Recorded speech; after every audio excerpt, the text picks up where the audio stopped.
Our speaker today is Professor Javier Gonzalez-Meeks. We're happy to welcome him back. He came last year and enlightened us on the role of black vaqueros in Western history, and he's going to present another aspect of a idea, a character we're familiar with historically, but we're going to get more real information on what's behind the mask, the historical Zorro and Mexican-American experience in early California. Join me in welcoming Professor Javier.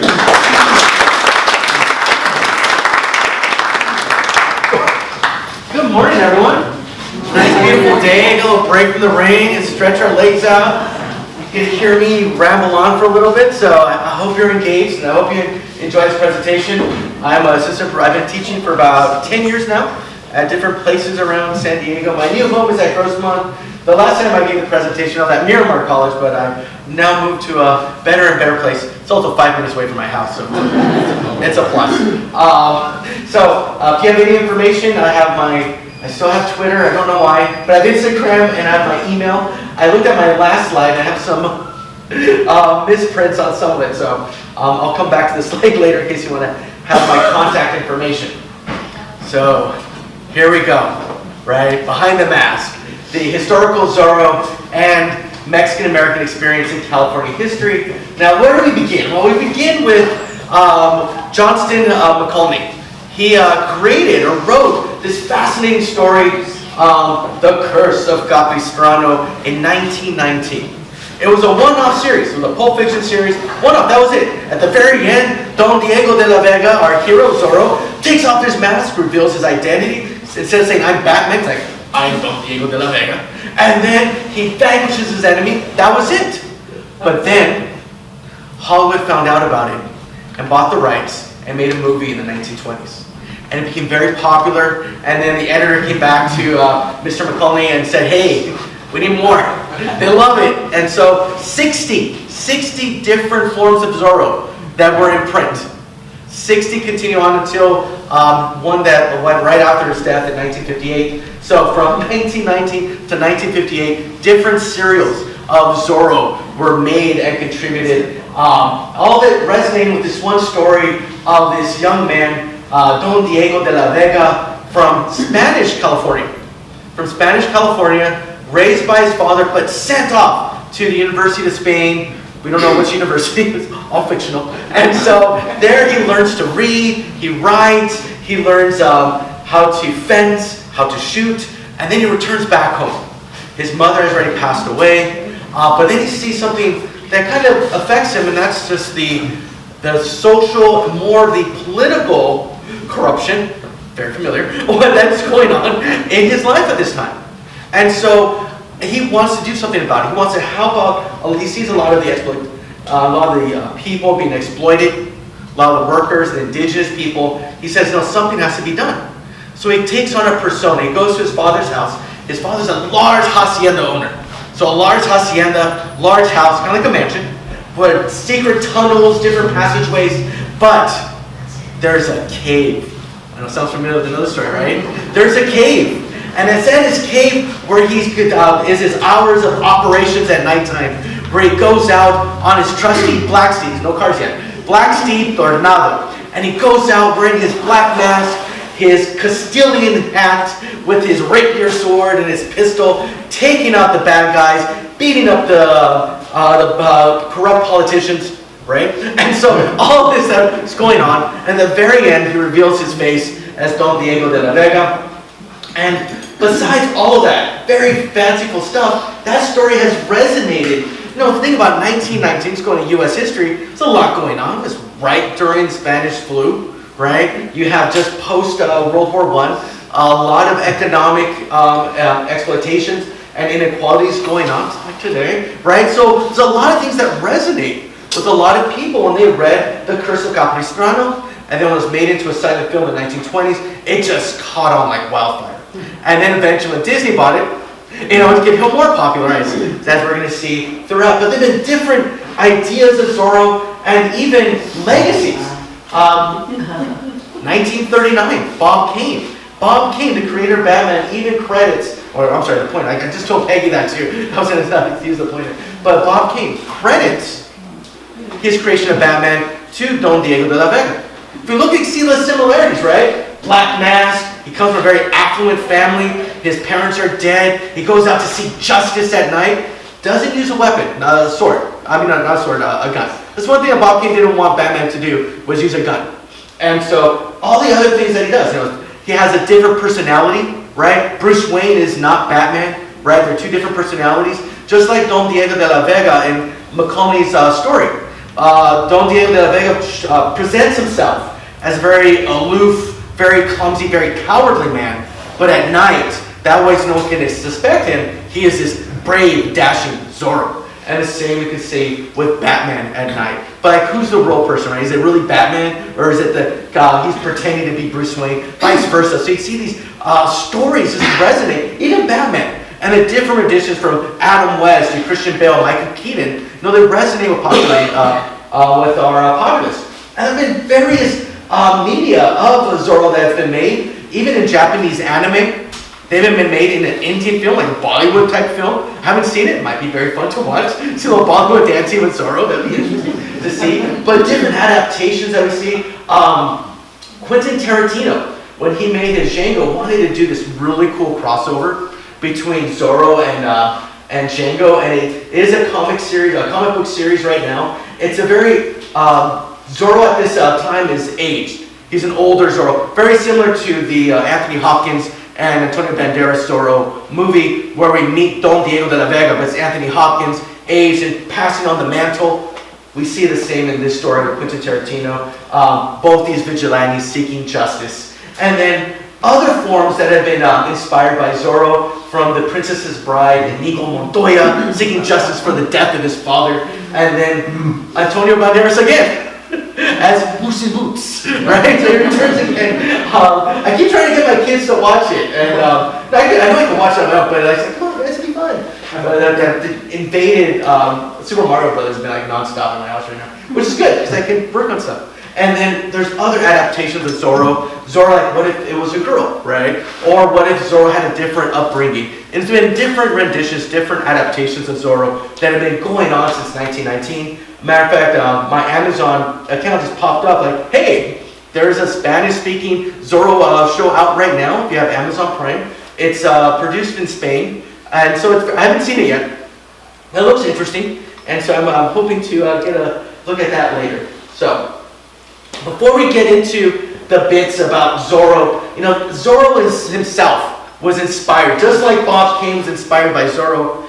The Macaulay was also inspired by real banditos, real bandits in the real California West. And we're going to meet these individuals.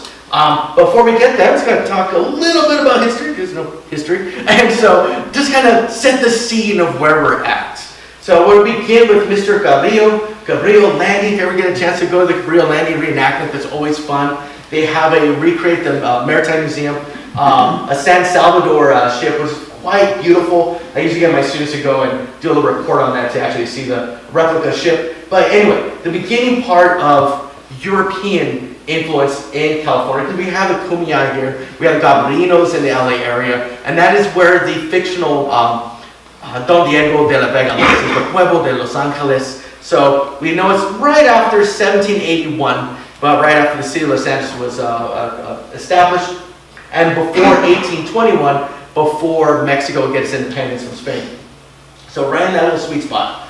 Prior to that, we have the Shumas up in Santa Barbara. So we have all these different indigenous groups. So we'll get to indigenous resistance. There's one fascinating character we're going to meet later who also inspired Mark of Zorro as well. But before then, we have Gabriel, who starts to make his way as for exploration. They're still at this time trying to find China, and they think they can go up the Pacific coast to find China.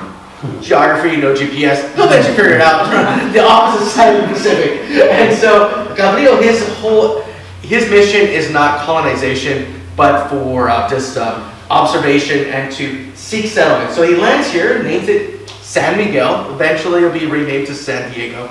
But that's the initial part for Spain to start laying claim, because eventually Russians are coming. The Russians are always coming. You have Russian colonization that's starting to come over Alaska into the Pacific Northwest. Even the U.S. will gain its independence. You have the British, you have the French. So there's a lot of European rivalries going on. So the Spanish need people. They need Spaniards here in California. So they create these presidios, the ones that we have right here off the 8 freeway, as a military fort to protect the city, like Old Town. That's why the presidio is so close to Old Town, is to protect the population, to attract people to California. Even though not many people want to come here. Not that it's bad, man, everyone wants to come now. But prior to that, it was just hard to bring people out because it was in the Central Valley of Mexico, where you have a lot of great agriculture. And then you have a lot of indigenous people out here that don't want the Spanish here, so it's a little tougher. So you're trying to entice people to come out, and they're like, no, we don't want to. So the presidios were set up to protect the city, to attract people in, as well as the missions, as a hope to Christianize a lot of the indigenous populations. See, the missions as it's established as a way, as like a very Lord of the Rings, Gandalf, none shall pass for other European groups to prevent them from coming south. To kind of lay claim, hey, we're here, Russian, British, French, don't come, we're here already. And so the mission systems that are created, the presidios to protect, separate presidios to protect the missions, as well as the cities around there. And so that is part of the historical background. And then we get closer. This is going to touch more with the social inequalities that are going to face a lot of our Mexican Americans, and to lead us to our individuals like Juan Murrieta and Turbicio, as well as Solomon Picos. After the U.S. Revolutionary War, the 1776, the imperial conquest across the United States has already started, a lot of it with the aspirations of Thomas Jefferson, 1800s. And then we get the ideology of manifest destiny, and then the wanting of California because access to the Pacific Ocean. Access to the Pacific Ocean. That Lewis and Clark expedition, the whole point was to find an east-west river. Like a Mississippi River, but going east-west. So you can have a connection to the West Coast, access to trade. That was never found. No. And so what we get is the need to get out here. Andrew Jackson actually emailed, not email, Andrew Jackson, what is that? Email. Andrew Jackson will mail to Mexico and ask them, hey, would you sell Monterey Bay, or at least San Francisco, so we can have access? He said no. Mexico said no. So there's always been an attractiveness to California. During the, after the Texas War for Independence, very briefly, I know, we'll get to the good stuff soon. We have the Mexican-American War, the disputed territory between the Nueces River, where Mexico claimed its boundary is between Mexico and Texas, and the Rio Grande River, where Sam Houston lay claim of where the actual boundary was. Conflict will ensue. U.S. will overwhelm Mexico, and a lot of that has to do with internal frustration in Mexico. Mexico itself, when it gained its independence in 1821, was very much like the United States was a very anti-federalist, more states' rights. And it maintained that way.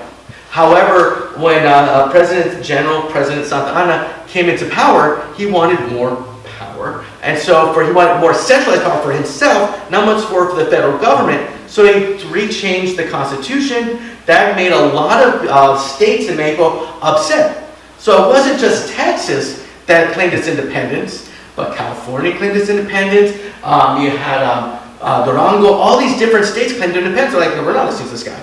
That's why there wasn't a big unity within Mexico to fight off the U.S. Americans. For a lot of California, like, that's Mexico's problem, that's not my problem. That's their problem. And so Santa Anna went on a little trail of fighting to bring back everyone back into Mexico.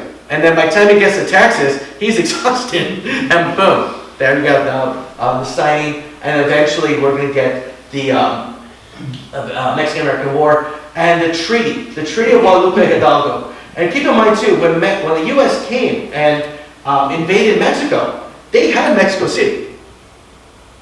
So usually when you conquer another country, take their capital, that's yours.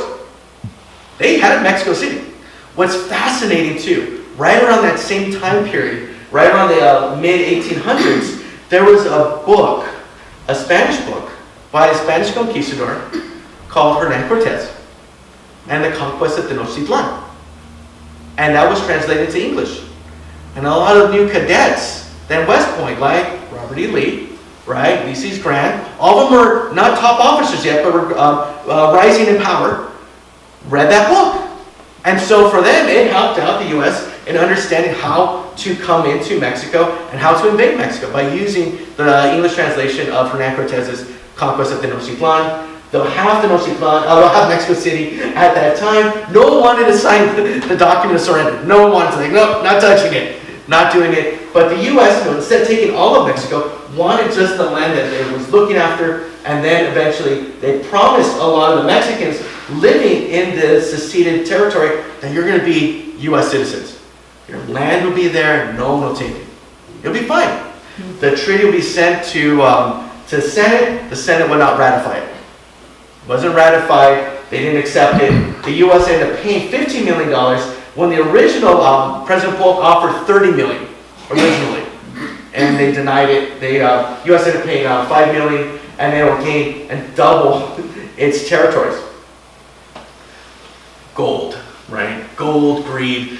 Gold will be found in 1848, shortly after the war between Mexico and the United States, by Sutter and Sutter's Mill. There's already gold already found.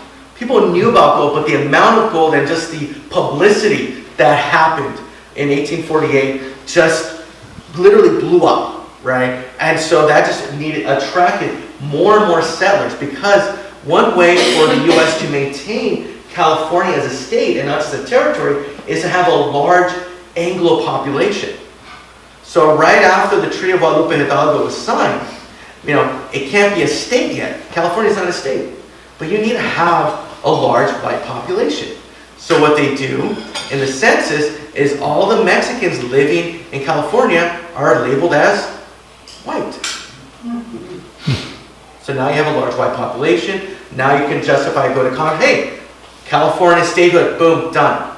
And then census again, like, nah, we could rechange it now, right? So the fluidity of race, so that's just a little tip right there. So again, how race is constructed, how it's used, and here is a way to take away from a lot of the Mexicans, the Californians they call themselves, right? A lot of them are considered Mexican because even though they were of Mexican nationality, just with everything that's going on with Santa Ana, they're like, no, we're Californian. We're Californios. And so that was their identity. They're like, some were like, okay, fine, we're part of the U.S. Some were like, no. So just like with the U.S. in the Revolutionary War, you're going to have the Tories, those that were like, no, I love the crown, and those that did not. You're going to have those. It's not always black and white. 1851, shortly after California's admitted to the state, we have the federal California Land Act. Essentially, any Mexican or Spaniard that has land grants is invalidated. It's invalidated, so it doesn't. Keep in mind too that the style of jurisdiction. The United States was very, borrowed a lot from Britain. A lot of the schematics of roads and a system. It was laid out very, very concisely for land ownership. The Spanish, and then when Mexico takes over, it was not done to that minute detail. It's kind of like, yeah, that property's to that hill over there. Which hill? That over there to the cactus. What's cactus? So it was a lot harder. So that kind of allowed for the U.S. To like, well, we'll just create new jurisdictions, create new that, and it helped them out. Also keep in mind too, a lot of the Californians only speak Spanish. So they go to court, you have to pay a court fee. And then you have to pay for a translator. But then you have squatters. People that could come to your land and just stay there. Squatters' rights. And so think about it. Like right now we're all here. Hope no one's at your house right now. Right? And someone's like comes into your house like, no, I'm at your pad. I'm taking over. Like, no, you're not. Call the police. That's a no. Trespassing. But no, it was different. It was different time and place. So people will go, a lot of Anglo settlers will come and just squat on land. And how are the Californians going to protect it? Because they'll go to the court, but they have to pay the court fee, they have to pay for a lawyer, pay for a translator. By the time they pay for all of that, where are they getting their money from? So they're bankrupt. So they end up selling the land. And so they end up that's essentially how the land grab and taking away of land, a lot of the ranches are taken away from a lot of the Spanish and Mexican descended people.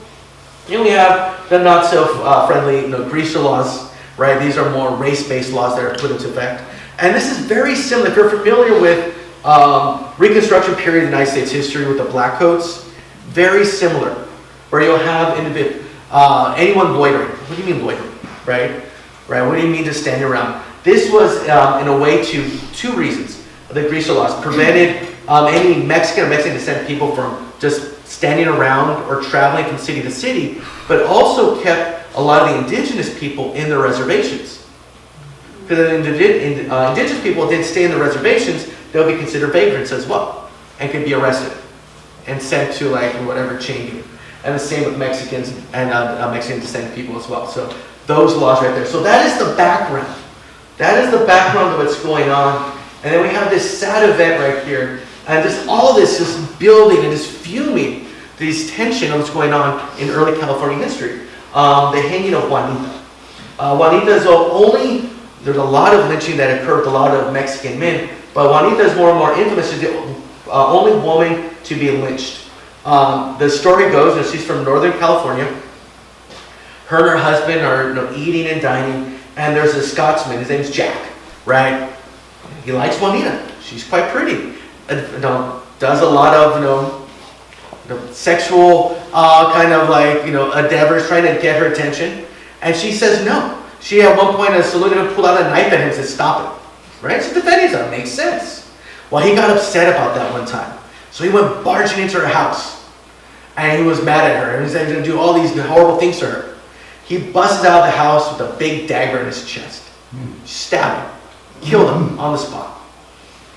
Poetic justice. Not in this time period. She was tried right away, found guilty. This one doctor, her defense attorney, actually was pretty good. Was like, no, she might be pregnant. What is going on here? But they ran him out. The mob ran him out, so she was led with just mob violence, and she was hung. And there's just one of the many sad stories that are going to lead us to a lot of the frustration and why individuals like we're going to meet like Juan Villeta or Samuel Pico take up a life of banditry, right? Someone's bandit's another person's hero. But listen to that historical background that we're at, right? So who is this Zorro? So when McConaughey wrote the story of the Curse of Capistrano, he was based it off of another bandit. Now who is this real bandit? It doesn't matter. There's a lot of mishmash. We'll see a lot of similarities. The first one we're going to meet is Juan Murieta. Juan Murieta is a very interesting, he's, him and his wife, he's about 18 years old. Him and his wife live in the central coast of California. This is right after the California gold rush. They're actually doing well. He's finding gold, right? And this is, a sweet spot between the Mexico, California to U.S. California. So he's doing well. He's doing well. Him and his wife. Eventually, some Anglo settlers will come over and say, "Hey, you have to pay for that mine. There's miners' rights and stuff like that. You have to pay for it." He said, "No, this is my mine. I live here. This is my home. I'm not leaving here." So what they'll do is they'll tie him up on a chair, gag him, and force him to watch what they do to his wife. Leave her for dead. Leave him there to watch that. And they leave him. They take off. Frustrated and angry, he finally escapes. He buries his wife, and you think that would be the breaking point. But he will start to build a new life. He will start become a card dealer at a local saloon. That way he can build up his money again. And as he's working for his brother. And his brother's doing well. His brother makes a lot of money, finding gold. And his brother just bought this brand new horse. Now, a new horse is like a nice car, right? It would be like a brand new Bentley, whatever. But a lot of the English settlers were like frustrated, like, how did this guy get this brand new horse? He's a horse thief. Accusation of horse thief. That's big time. You don't want to be a horse thief. It's just like you don't want to be a car thief. You don't want to be a thief, period. And so what you have is this, his brother is accused of being a horse thief. Juan Murieta comes over and and tells them all, and like, hey, he's not a horse thief, he bought it. And what they'll do is they'll beat up and whip Juan Murieta and then they'll lynch his brother. That was the final draw. So now Juan Murrieta is going after those that killed his brother and those that killed his wife. Some nasty things. So what they talk about is and he'll find them at nighttime. And what he does, and it's not nice, he will dismember some of the bodies and leave them there. I know, right? I'm trying to be unbiased, but yes. So he'll do that. And it starts freaking a lot of people out. Only thing they see at night, they say, is this the white as ice? He's wearing all black. They can't see him. So he's seeking justice on his own in a society where justice isn't there for him. And eventually, he'll meet and interact with other young Californians who've also dealt with the same thing. A brother and sister who lost their parents also to squatters. To another gentleman that also lost his wife. So they group together, the Murrieta Band, about 16. And they'll travel all around California, in different areas. This one was right around San Juan Capistrano, hence the Chris Capistrano. And so, going after, Anglo settlers, robbing, and then what they'll do is they'll return that back to their community, to a lot of the Mexican Americans living there. So for a lot of the Mexican Americans, they love them. It's a very Robin Hood story. Steal from the rich, take to the poor, fight against the political corruption. That is what they're doing. Eventually, the California Rangers will come in, and eventually they'll hunt down and find Murrieta. There's a weird legend that eventually, when he's captured, that he's decapitated by the ranger, and his ranger will put his head in a preservation jar, and invite people to look at it for $1. There's actually a movie about it. It's called The Head of Joaquin Murrieta on Amazon. If you want to watch it, I know there's actually a movie about it. It's a docu-series of this filmmaker that was curious about it, and he found the head. And what the filmmaker will eventually do, and was it the real head or not? Don't know. But he'll give he'll bury Murrieta's head, or the head of that person in a grave. So finally give the resting to that individual. So one of the stories, and we only know about the life of Juan Murrieta by this gentleman down here, John Roland Rich, or Yellowbird. He was an indigenous person. He's of Cherokee heritage. He heard about the story. And the story resonated with him because of the atrocities of what happened to indigenous people, the Trail of Tears, Cherokee. So that story of Juan Murrieta resonated with him. And he wrote about that, the life and adventures of Joaquin Murrieta, that was novelized. And that's also what probably influenced, most likely, Mr. Johnston McCulley to write Zorro. We have another guy, Solomon Pico. The name might look familiar, but not Solomon. Pico. He's part of a very affluent family here in California history. His brother, Pio Pico, was the last Mexican California governor before the transition into U.S. hands. And affluent, lived in a hacienda, very rich, but and he would travel, and again, those settlers will find his house. We don't know exactly what happened, but his wife is dead, so he gets frustrated. And so what he does is he does something that's interesting in trying to get back to a lot of the settlers, because in our long state, California, agriculture is more located down here in the south. Not a lot of agriculture up north in like San Francisco. So you need a lot of cattle raising to be moved. So cows from the Southern California being moved up north. So what he will do is he sold equipment for a lot of the cow hands, for a lot of people that are going to take the cows up north. So he will sell the items, whether horses, whatever equipment.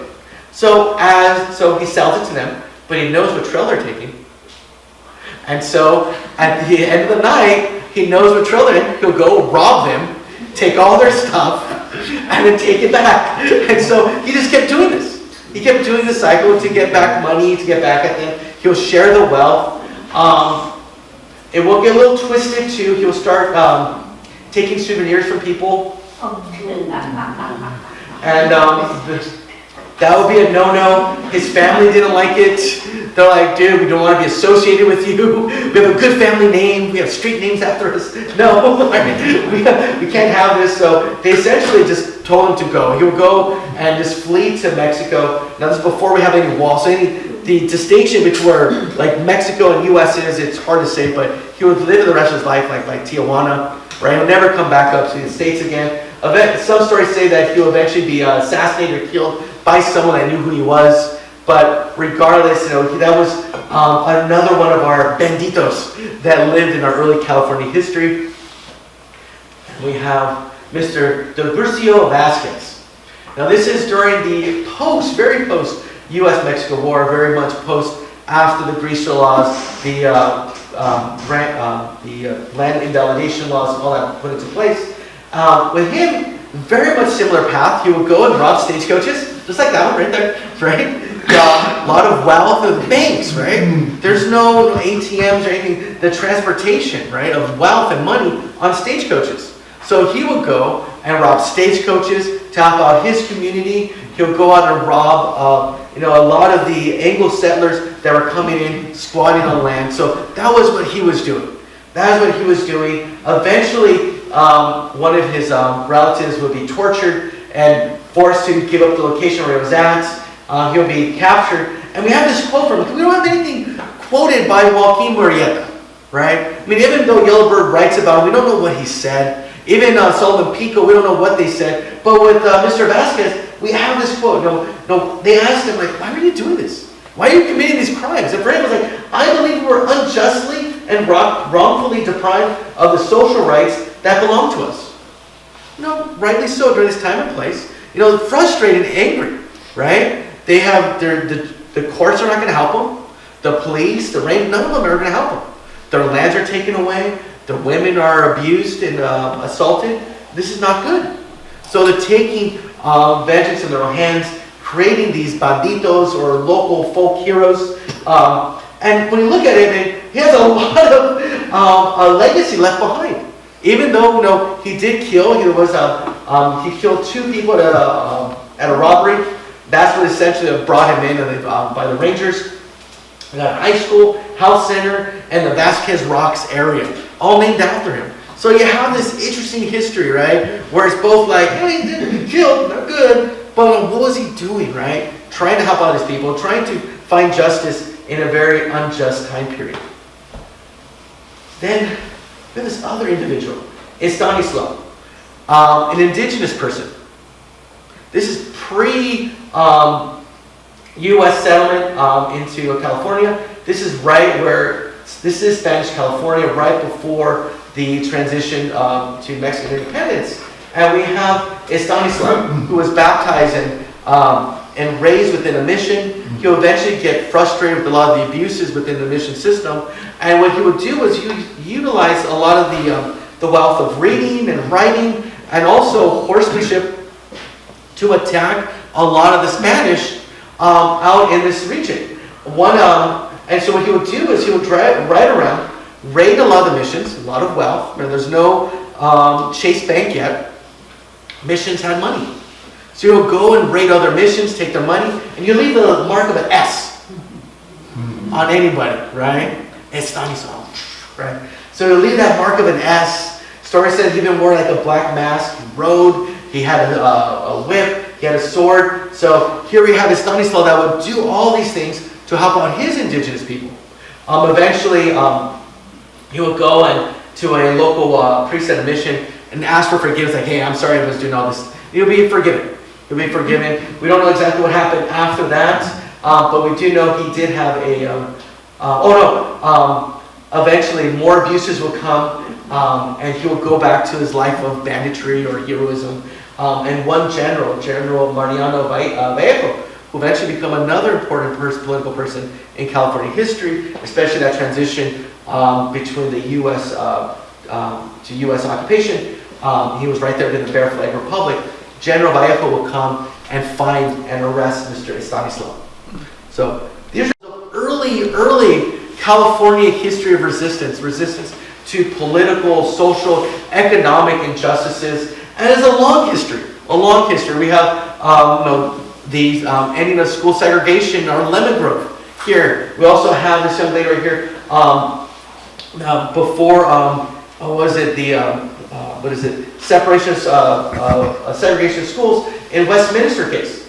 Also a young Latina. Now all these instances of resistance that not necessarily had to be violent, especially with Cesar Chavez and the farm workers looking for social justices in different ways and continuing to look for equality that we still see even with immigration rights that we have going on and the tensions that still ensue. That is what makes history so interesting, so important.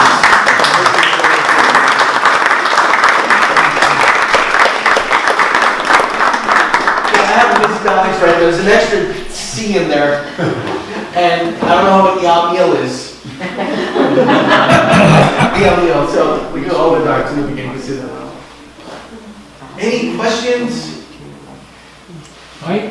One thing that occurs to me about the invalidation of the land grants, because my understanding, the Rancho that this community grew out of, San Bernardo, was established originally. It was granted to an Englishman, Joseph Snook, who claimed it, and then he died around the time of the Mexican-American War, and his widow took over, and her ownership, it took like 8 years, but her ownership was upheld eventually. So, but I think it might have been partly because she had a historical connection to the original Spanish families. Her family, the Alvarados, were part of the original. That may have something to do with it, I guess. That makes sense. That would make sense, especially if her husband, you said, was British. I would say that probably also assisted as well. And actually, the other thing that I remember, after Mr. Snook died, a few years later, Maria remarried a guy named Henry Clayton, who had been the surveyor after the Mexican-American War, who helped to establish the boundaries. And he was a surveyor, and he hung around after surveying, and eventually married Maria. I guess that could be... Quite survey.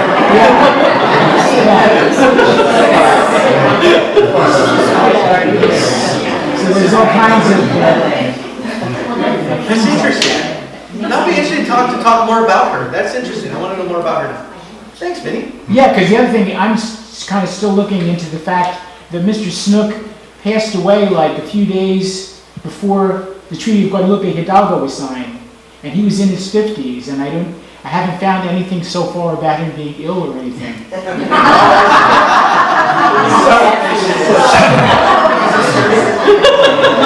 There's another kind of thing.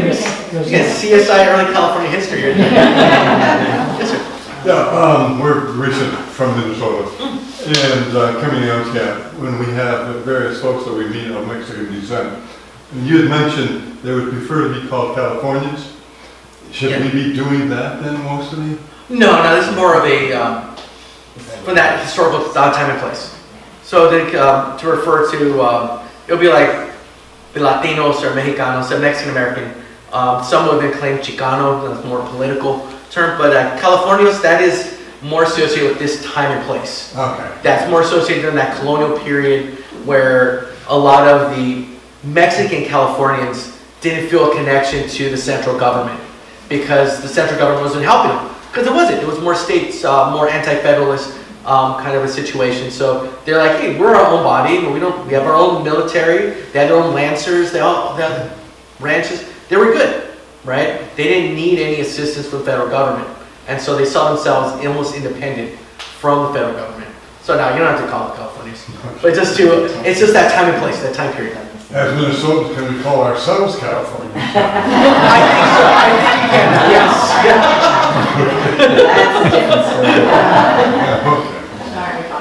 I wanted to ask about the book that Yellow Bird wrote.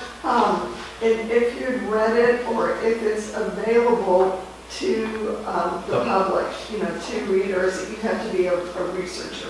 That's a good question. I do not know. Okay. I do not know. I will actually look into it, and Vinny, I'll email it to you if you want to send out a blurb post lecture series thing today. I'll look into it. It probably won't be until later this evening after my kids go to bed. I was just curious. I think your lecture was fascinating. Really, really fun to listen to. But for the last time you were lecturing about Juan Murrieta, I couldn't tell if he was fictional or real. But then you got to it, and he was an actual historic figure, and even though it's called a novel, it's based on a historical figure. Yes. Yeah, this one, this is, we have to remember too, that Yellowbird is hearing all these oral histories of Joaquin Murrieta, right? And there's a lot of Joaquins that lived during that period, a lot of Joaquins that were wanted also during that period as well, there were a lot. And so it's hard to say, like, even the illustrations of, like, when they put images for Joaquin, for, like, the wanted list, because they didn't have any cameras. So, like, it was always big eyes, big hair, right? They didn't really know what he looked like. And so you're gonna have any, looking California walking around, long hair, big eyes, and then, like, what's your name? Like, Joaquin? Ah, there he is. So it's hard to say, but the big part, and I'm glad you're interested in, is understanding the story and seeing the struggles of what's going on and understanding that the internal conflict. Yes, sir. The book is available on Amazon. Perfect. It's available on Amazon. Everything's available on Amazon. You might find that Murrieta's hand on Amazon. How much does it cost? $18. How was he finally captured, Joaquin Murrieta? He was, it was California Rangers that actually located and scouted him out where their gang was, because their gang went from, they were taking from rich, poor, the Robin Hood story, but they got a little reckless, and eventually, like torturing one of their locals to giving away where they were at. That's how they found them. They suspected it was his gang because there was a person in their group called Three Finger Jack, because he only had 3 fingers on his hand.